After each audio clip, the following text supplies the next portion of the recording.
Pasangan suami istri tunanetra di Cakung, Jakarta Timur bertahan hidup dari kerasnya persaingan di Jakarta dengan menjadi penjual roti dan kerupuk. Meski tidak bisa melihat, keduanya menolak memanfaatkan keterbatasan fisik dan berharap belas kasihan dari orang lain.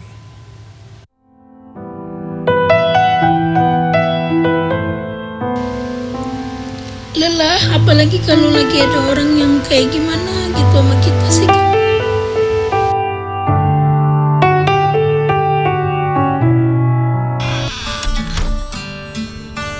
Sejak pagi, Andi Heryianto bersama istrinya Tati Suhaena sudah beradu nasib di tengah hiruk-pikuk stasiun KRL Cakung, Jakarta Timur. Sudah 8 tahun pasangan tunanetra ini menjual roti dan aneka makanan di antara lalu lalang calon penumpang kereta.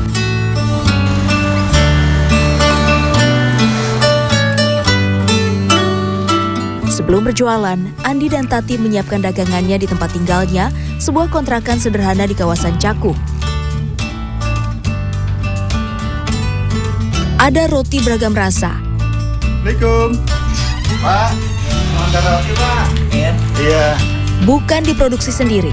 Semua dagangan ini diantar langsung dari produsen melalui kurir. Makasih, Pak. Andi dan Tati tidak memungkiri keterbatasan penglihatan menyulitkan proses pengemasan dan penataan. Meski begitu, keduanya tidak pernah mengeluh ataupun menyerah.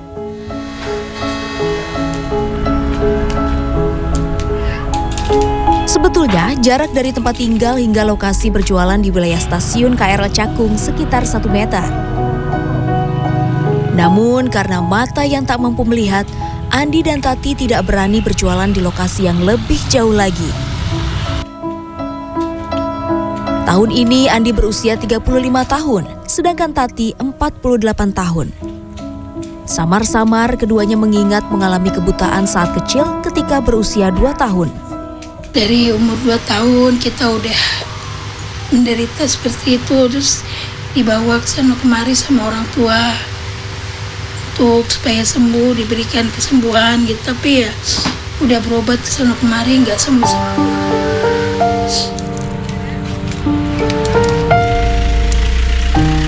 Siang atau malam saja, hanya tongkatlah penunjuk jalan bagi keduanya. Bertahun-tahun melewati rute yang sama, Andi sudah hafal ciri dan letak lubang jalan menuju tempat berjualan. Sebelumnya, Andi dan Tati sempat berjualan keliling, namun kerap kali mereka tersandung hingga terjatuh. Kebanyakan karena kendaraan yang parkir di tepi jalan, belum lagi masih ulang oknum pengendara yang tidak memprioritaskan mereka sebagai kaum difabel. Itu nggak menghindar, jadi berbarengan. Kenapa saya maju, mobil sudah ada, kendaraan itu yang roda 4 itu udah ada di depan saya. Jadi tongkatnya belum sempat saya naikin, dia udah ngelindes duluan ya. Ya udah, kita pasrah aja dah. Sejak saat itu, Andi dan Tati tak lagi berjualan keliling dari satu wilayah ke wilayah lain.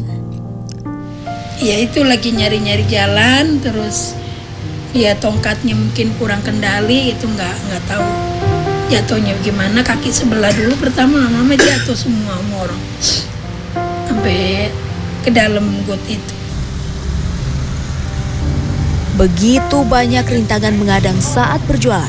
Padahal sekejap perhatian saja sudah cukup membuat mereka tenang saat di jalan. Andi dan Tati tidak mengambil untung banyak dari dagangannya.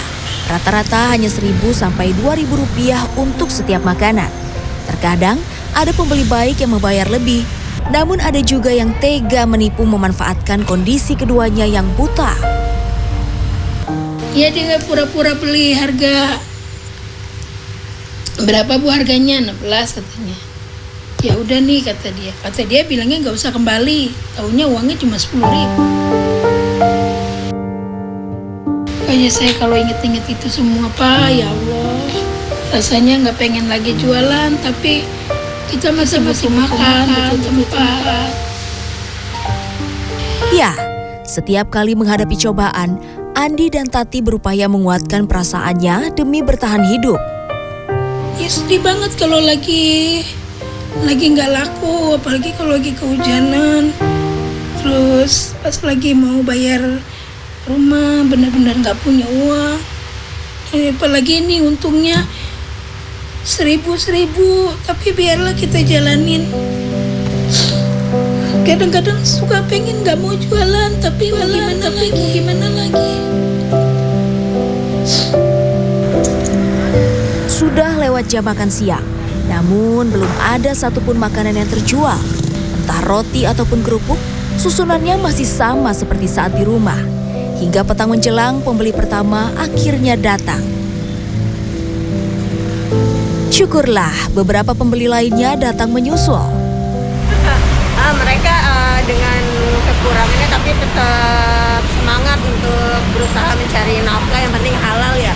Udah, jadi kita kan sebagai manusia beli apa ya gitu kan, takutnya kita kasih mereka tersinggung ya. Jadi aku beli apa yang mereka jual, ya udah kembaliannya ambil aja seperti itu. Berarti dia masih mau berusaha ya, nggak mau menyerah dia. Dia kadang-kadang dikasih juga nggak mau. Dia kadang-kadang dikasih juga nggak mau. Dia maunya saya lagi dagang gitu.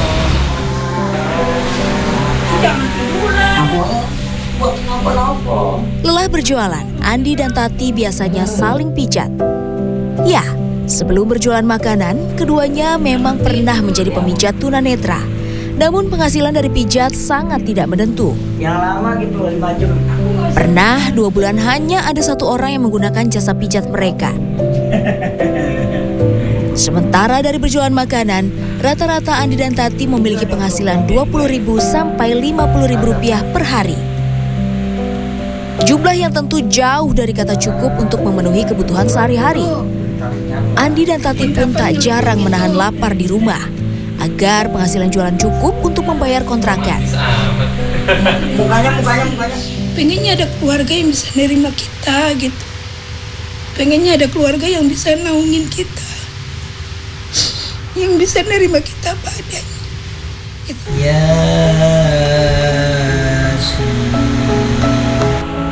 Meski kondisi yang serba terhimpit, tak pernah terbersit dalam pikiran keduanya untuk mengemis atau meminta belas kasihan.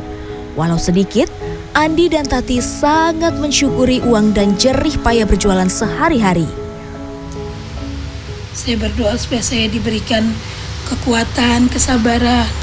Meskipun saya juga nggak punya keturunan, padahal yang saya harapkan kan keturunan, tapi ya Allah punya cerita lain. Rian Fernando, Dwi Agung Yuldiarto, Jakarta.